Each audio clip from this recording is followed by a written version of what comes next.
En avril, on a le plaisir de recevoir des partenaires réguliers, des gens d'Ardremus Productions de Sherbrooke, qui sont venus l'an dernier, c'était notre groupe invité l'an dernier. Capla a souvent fait des échanges avec eux, un peu comme nous, eux, ils ont lancé le concept de programmation complète à Sherbrooke il y a quelques années déjà. Ça fait 5 ans, on a été 3 fois, je pense, c'est ça? Oui. Donc, on a été 3 fois dans les 5 dernières années.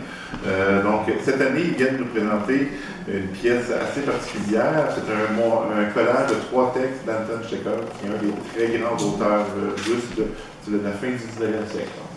Fait que je vais inviter M. Yann Bloch, qui est responsable de l'Ardremus Production, de vous parler.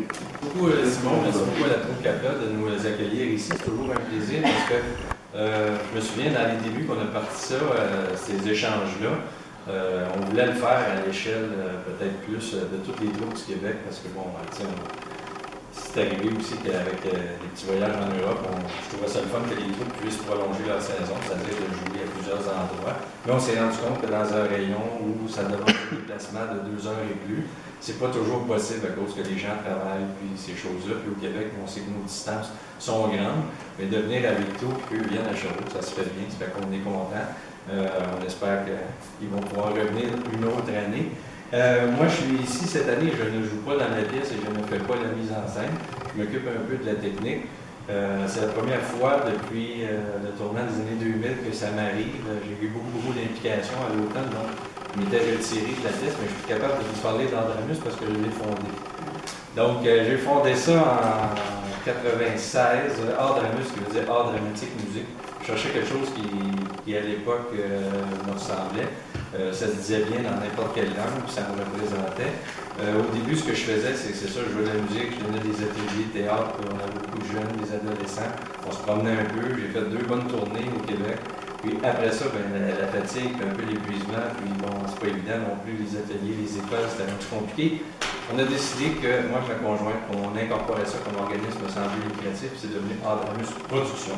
Et depuis ce temps-là, ben, on est reconnu par la ville de Sherbrooke à la division culture comme organisme culturel. Et on est en résidence au centre culturel Pierre Gomet. C'est un petit centre culturel qui a une salle de 80 à 100 places.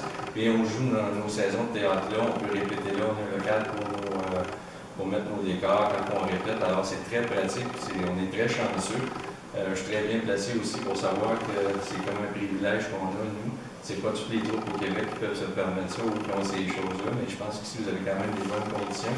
Puis on travaille là-dessus à faire que ça y en ait d'autres aussi qui puissent avoir ces conditions-là.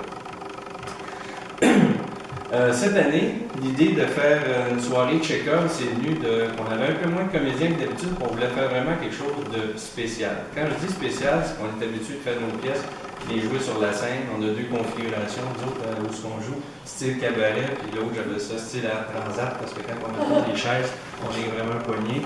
Mais c'est quand on a beaucoup de monde les fins de semaine, on fait cette configuration de salle-là. Cette année, on va jouer, puis la même chose, on va jouer ici au Cégep, parmi le public. Donc, ça ne sera pas une scène conventionnelle, on va vraiment jouer dans le public. Puis à cet effet-là, ben, ma metteur en scène, elle m'a écrit un petit mot, puis je pense qu'on va en inspirer plus parce que ça décrit, c'est-à-dire très clairement ce qui va se passer avec Chekhov.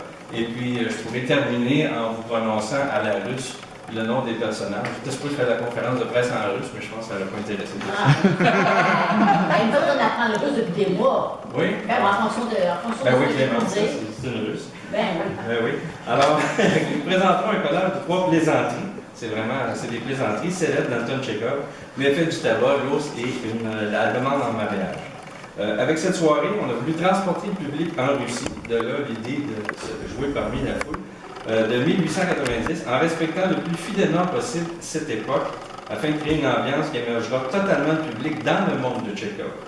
Et au cours de ces 3 textes, on ferait la connaissance d'un conférencier qui transformera sa conférence en thérapie.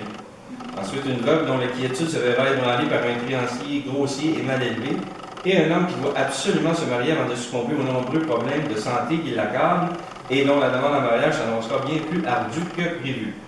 Alors, ces plaisanteries mettent en avant des personnages féminins forts, ça va être intéressant pour vous autres, et même dont certains discours sont encore d'actualité aujourd'hui. Des hommes aussi souvent dépassés par des événements, malades, pris au dépourvu, qui semblent à première vue forts, mais qui cachent une fragilité. Peut-être Tchekhov décrit-il sa propre expérience de la vie à travers ses personnages hauts en couleur. Dans ces 3 pièces, les personnages s'adonnent à des dialogues enflammés qui donnent lieu à des scènes souvent drôles et parfois tristes.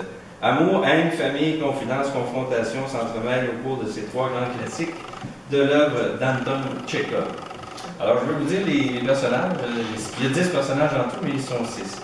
Alors, Ivan Ivanovitch Niopin, c'est joué par Maxime Gauthier-Breloque.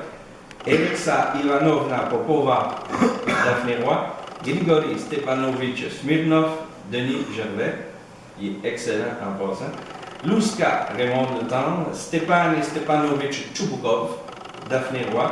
Natalia Stepanovna, Marie-France Trépanier. Ivan Vasilievitch Lomov, Maxime Gauthier. La narratrice, Madame Liette Couture. Dacha, Gisèle Roy et Péladji, Denise Gauthier. Donc, c'est un rendez-vous ici à Victoriaville pour venir voir 3 plaisanteries de Tchekhov. Ça va être une belle soirée. Je vous remercie. Puis je veux saluer aussi en passant M. Noël, ce projet-là de théâtre d'inscription. Ça rayonne un peu partout. On en parle. Puis je salue cette initiative-là. C'est vraiment extraordinaire. En tout cas, puis, félicitations encore une fois. Puis de continuer aussi à le développer.